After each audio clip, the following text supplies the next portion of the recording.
다 함께 사도신경으로 우리의 신앙을 고백하겠습니다. 나는 전능하신 아버지 하나님 천지의 창조주를 믿습니다.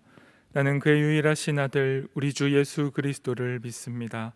그는 성령으로 잉태되어 동정녀 마리아에게서 나시고 본디오 빌라도에게 고난을 받아 십자가에 못 박혀 죽으시고 장사된 지 사흘 만에 죽은 자 가운데서 다시 살아나셨으며 하늘에 오르시어 전능하신 아버지 하나님 우편에 앉아 계시다가 거기로부터 살아있는 자와 죽은 자를 심판하러 오십니다. 나는 성령을 믿으며 거룩한 공교회와 성도의 교제와 죄를 용서받는 것과 몸의 부활과 영생을 믿습니다. 아멘. 다 함께 찬송가 368장으로 주님을 찬양하겠습니다.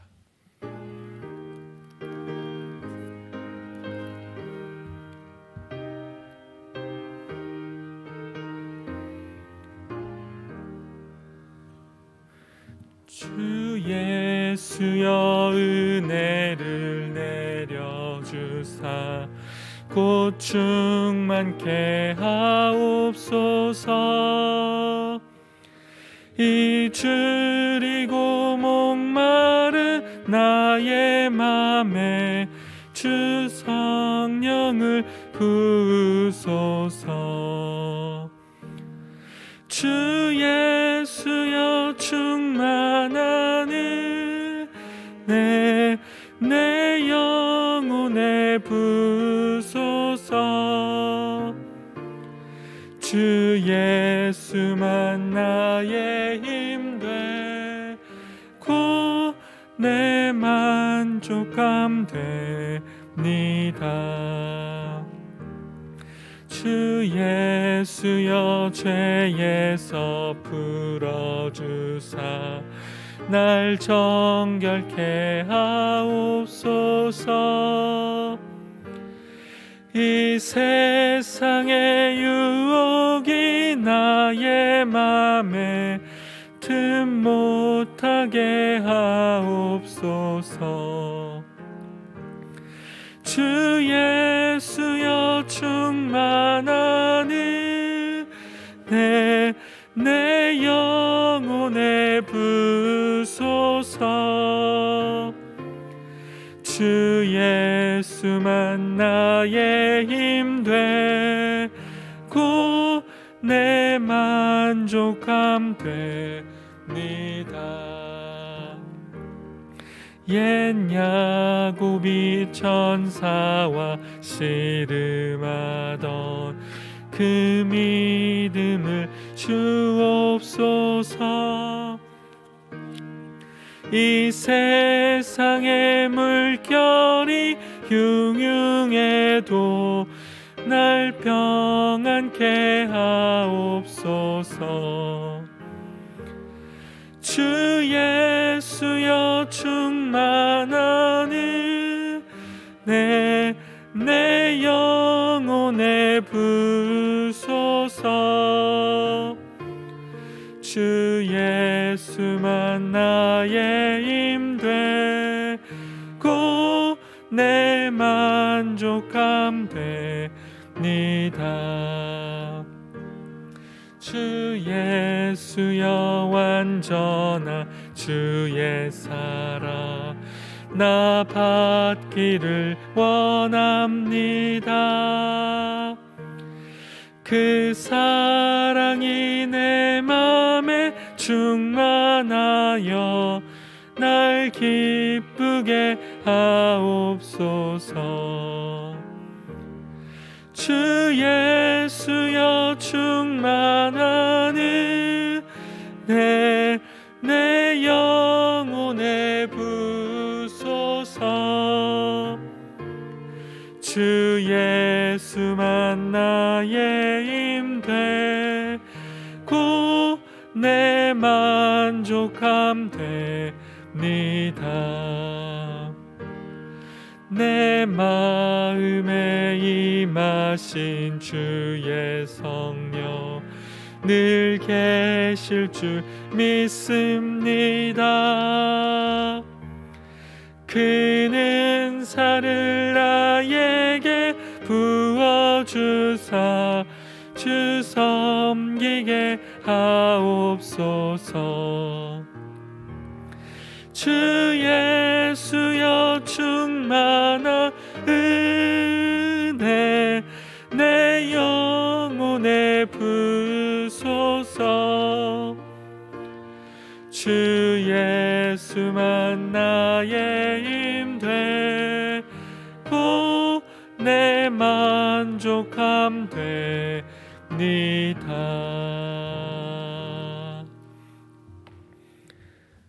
오늘 우리에게 주신 하나님의 말씀은 시편 79편 1절에서 13절까지의 말씀입니다.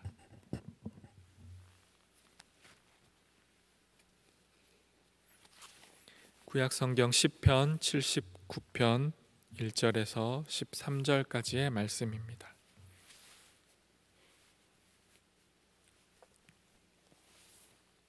다 찾으신 줄 알고 저와 여러분이 한 절씩 교독하도록 하겠습니다. 제가 먼저 하나님의 말씀을 읽습니다. 하나님이여, 이방 나라들이 주의 기업의 땅에 들어와서 주의 성전을 더럽히고 예루살렘이 돌 무더기가 되게 하였나이다.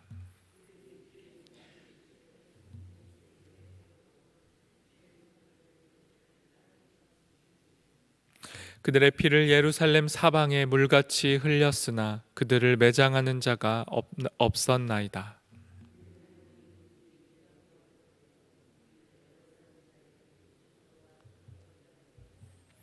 여호와여, 어느 때까지니이까? 영원히 노하시리이까? 주의 질투가 불붙듯 하시리이까?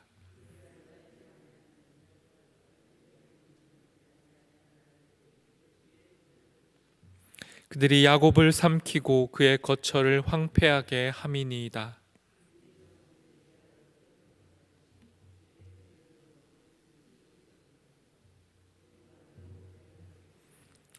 우리 구원의 하나님이여, 주의 이름의 영광스러운 행사를 위하여 우리를 도우시며 주의 이름을 증거하기 위하여 우리를 건지시며 우리 죄를 사하소서.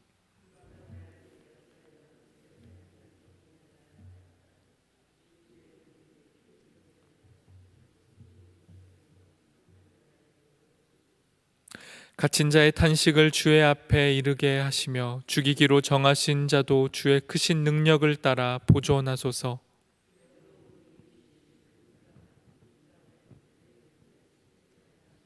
함께 읽겠습니다. 우리는 주의 백성이요 주의 목장의 양이니 우리는 영원히 주께 감사하며 주의 영예를 대대에 전하리이다. 아멘.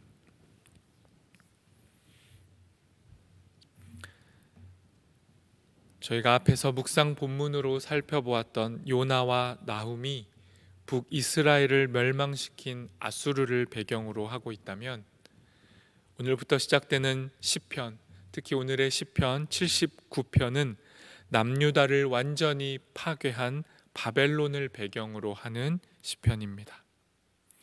바벨론에 의해서 처참하게 무너진 예루살렘, 이스라엘이라는 국가의 정체성이자 신앙의 핵심이었던 이 예루살렘 성전이 이방 민족에 의해 무참하게 짓밟힌 최악의 상황 속에서 오늘의 본문인 시편이 노래로, 기도로 고백되어지고 있습니다.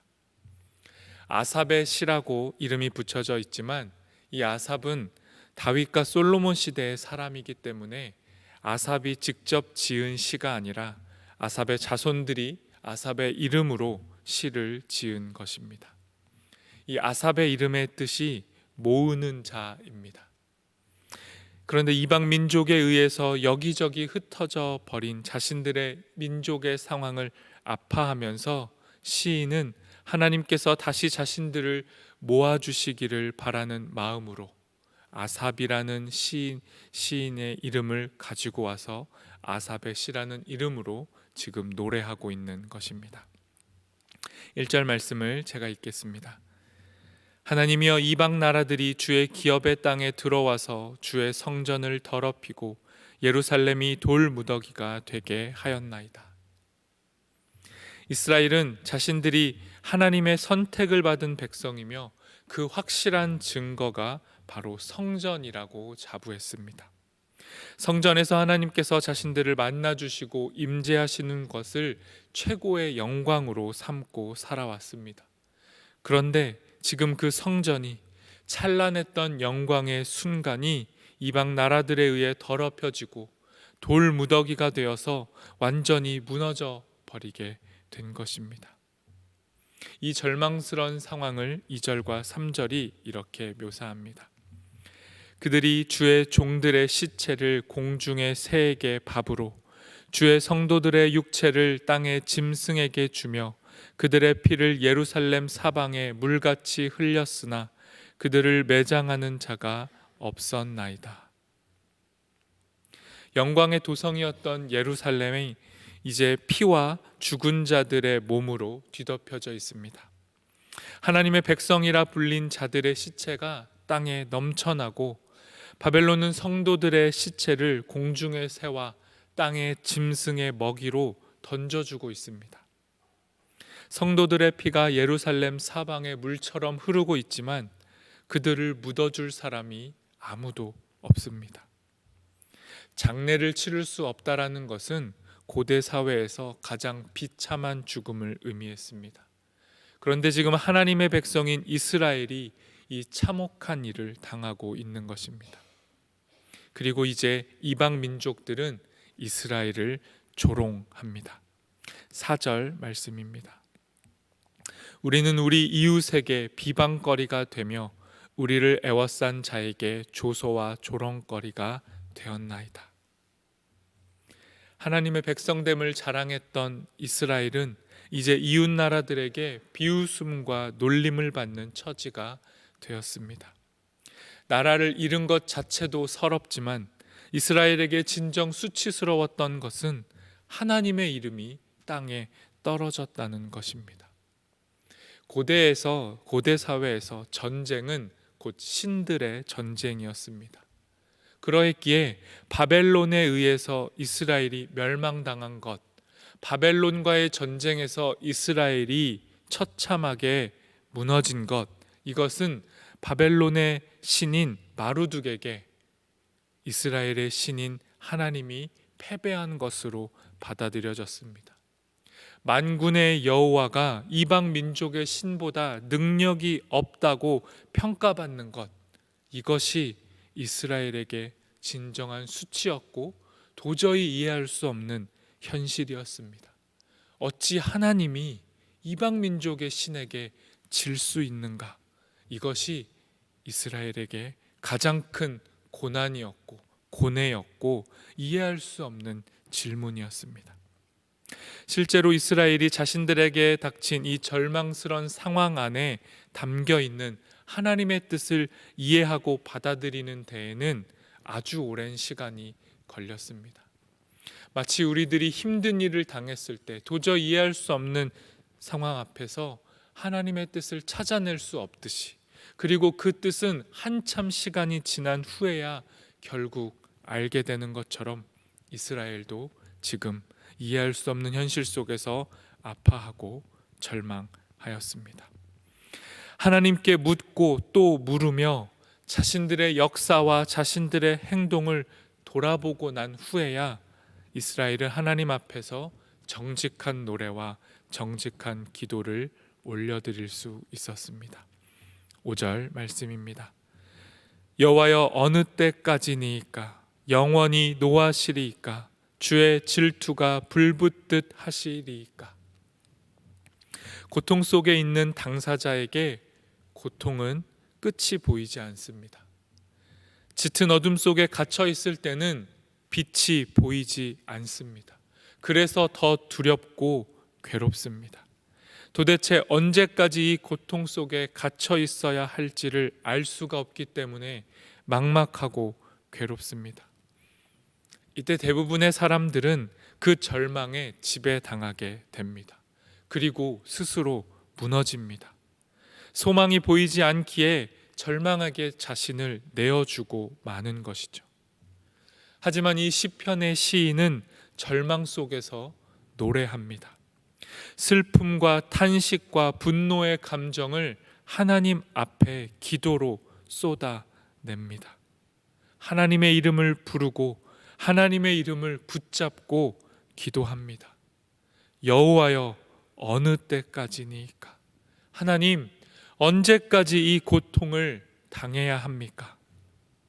하나님의 질투, 하나님의 진노를 언제까지 견뎌내야 합니까? 이렇게 시인은 고통 속에서, 절망 속에서 울부짖으며 하나님께 기도합니다. 8절과 9절 말씀입니다. 우리 조상들의 죄악을 기억하지 마시고 주의 긍휼로 우리를 속히 영접하소서. 우리가 매우 가련하게 되었나이다. 우리 구원의 하나님이여, 주의 이름의 영광스러운 행사를 위하여 우리를 도우시며 주의 이름을 증거하기 위하여 우리를 건지시며 우리 죄를 사하소서. 다 무너져 내린 예루살렘 성전 앞에서 완전히 망하고 흩어져 버린 자신의 민족의 절망스러운 현실 속에서 시인은 이 모든 일이 하나님의 약함도 아니고 하나님의 패배도 아닌 바로 자신들의 죄악 때문임을 깨닫고 회개의 기도를 드립니다. 이미 하나님께서 예레미야 선지자와 같은 하나님의 사람들을 통해 계속 말씀하셨습니다. 예루살렘은 무너질 것이다. 이스라엘은 망한다. 성전만 있으면 절대 망하지 않는다고 믿었던 그들의 헛된 믿음을 향해 하나님께서는 계속해서 경고하셨습니다. 하지만 이스라엘은 듣지 않았습니다. 성전을, 하나님을 자신들의 욕망과 요구를 충족시켜 주시는 심부름꾼으로 바꾸어 놓고 마치 이방 신을 섬기듯이 하나님을 섬기면서도 하나님께서 자신들을 지켜주실 것이라고 믿어왔던 겁니다. 그리고 그 죄악으로 인해 예루살렘은 완전히 무너져 버렸습니다. 예루살렘이 무너진 것이 아니라 사실은 자신들의 헛된 신앙이 무너져 버리고 만 것입니다. 이것을 시인은 회개하고 깨닫고 노래하고 기도한 것입니다. 11절과 12절입니다. 갇힌 자의 탄식을 주의 앞에 이르게 하시며 죽이기로 정해진 자도 주의 크신 능력을 따라 보전하소서. 주여, 우리 이웃이 주를 비방한 그 비방을 그들의 품에 7배나 갚으소서. 절망 속에서 기도한다라는 것은 결코 쉬운 것이 아닙니다. 그러하기에 이 시를 노래하고 있는 시인의 신앙은 참으로 뛰어나고 대단합니다. 절망 속에서, 아픔 속에서 괴로워도 하고 분노도 하고 속상해하고 무너져 내렸지만 거기서 그치지 않고 다시 일어나서 하나님의 이름을 부르고 하나님께서 무너져 내린 자, 죽이기로 작정되었던 자도 하나님의 구원의 능력을 따라서 예수 그리스도의 은혜 안에서는 다시 보존되고 살아나고 일어날 수 있다라는 것을 깨닫고 시인이 노래한 것입니다. 이것이 믿음의 기도요, 믿음의 노래입니다. 우리 모두가 불러야 할 노래이고 우리 모두가 드려야 할 기도입니다. 참혹한 상황 속에서, 누가 봐도 절망인 상황 속에서, 누가 봐도 어떠한 답도 보이지 않는 상황이 우리의 현실일지라도 그 현실 앞에서 우리가 하나님의 이름을 부르고 하나님 앞에서 울 수 있다면, 하나님 앞에서 기도할 수 있다면 우리에겐 절망이 아니라 소망이 기다리고 있습니다. 절망 중에라도 하나님 앞에서 울고 하나님 앞에서 절망한다면 거기에는 소망이 있습니다. 절망 중에 하나님께 드리는 기도 속에 이미 우리의 소망이 담겨 있습니다. 하나님께서 마침내 하나님의 백성을 향한 하나님의 뜻을 이뤄내고야 마시기 때문입니다. 마지막으로 13절 말씀을 읽겠습니다. 우리는 주의 백성이요 주의 목장의 양이니 우리는 영원히 주께 감사하며 주의 영예를 대대에 전하리이다. 아멘. 하나님 앞에서 눈물로 돌이키고 회개한 이들의 기도는 마침내 감사의 고백으로 변화됩니다. 하나님께서는 분노하시고 징계하시지만 결국 하나님의 백성으로 우리를 인도하시는 참된 목자이시며 우리는 그의 양임을 우리는 고백하게 됩니다. 그리고 이것만이 우리가 영원히 감사하며 기뻐하며 노래할 제목이고 대대에 전할 복음의 소식입니다. 하나님께서 우리를 징계하시고 심판하시지만 그것이 끝이 아니라 거기서 다시 일어날 수 있다. 하나님께서 우리를 포기하지 않으시고 우리를 그의 양으로 삼으시고 우리의 목자가 되셔서 우리를 인도하신다. 결국 하나님께서 우리를 건져내신다. 이것이 우리의 기뻐함의 노래이고 감사의 제목입니다.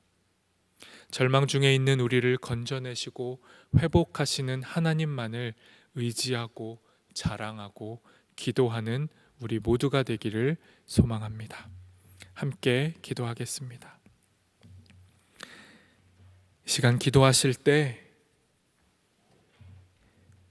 오늘 읽은 시인, 이 시편의 시인처럼 혹 우리의 상황이, 우리나라의 상황이, 우리 개인의 상황이, 우리 교회의 현실이 절망으로 보이고 어둠으로 보일지라도 그 어둠과 절망 너머에 이미 빛을 비추고 계시는 하나님의 소망을 발견하는 우리가 될 수 있도록 우리 믿음의 눈을 열어달라고, 우리의 믿음의 눈이 열리고 우리의 입술이 열려서 하나님 앞에 믿음의 기도를 올려드리는 하나님의 사람들이 될 수 있도록 도와달라고 함께 기도하겠습니다.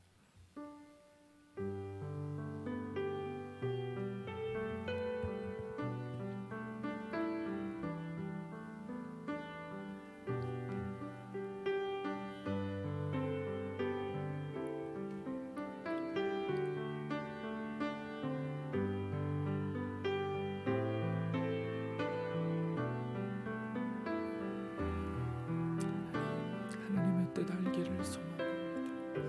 하나님의 뜻 알기를 원합니다. 그러나 하나님의 뜻이 보이지 않을 때에는 그 상황 앞에서 하나님 앞에서 울기를 원합니다.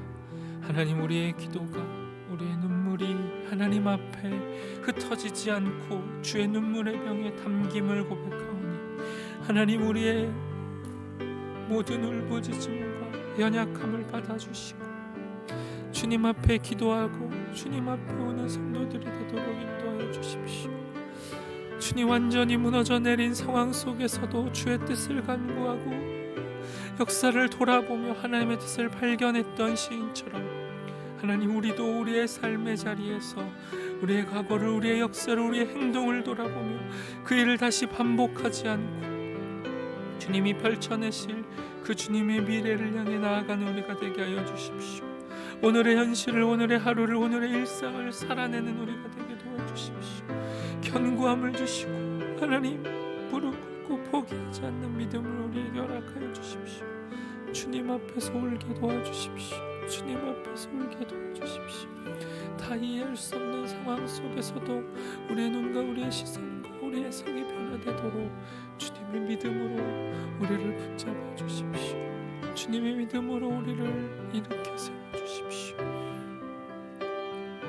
그렇게 주님 땅을 믿음으로 살아가는 우리 모두가 되도록 도와주시옵소서.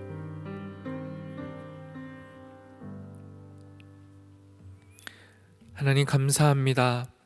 다 이해할 수 없고 도저히 다 헤아릴 수 없는 우리의 아픔과 저주스러운 현실 속에서도 그 상황에 지배당하지 않고 절망에 지배당하지 않고 주님 앞에서 울며 하나님의 이름을 부르고 하나님 앞에서 눈물 흘리고 엎드리는 우리가 되도록 인도하여 주십시오. 그리고 그 시간을 믿음으로 통과한 후에 마침내 우리 앞에 하나님의 뜻이 밝히 보이고 하나님의 뜻이 우리 가운데 이루어지기를 기다리며 기도하는 우리 모두가 되도록 인도하여 주시옵소서. 예수님의 이름으로 기도합니다. 아멘. 하늘에 계신 우리 아버지, 아버지의 이름을 거룩하게 하시며 아버지의 나라가 오게 하시며 아버지의 뜻이 하늘에서와 같이 땅에서도 이루어지게 하소서. 오늘 우리에게 일용할 양식을 주시고 우리가 우리에게 잘못한 사람을 용서하여 준 것 같이 우리 죄를 용서하여 주시고 우리를 시험에 빠지지 않게 하시고 악에서 구하소서. 나라와 권능과 영광이 영원히 아버지의 것입니다. 아멘.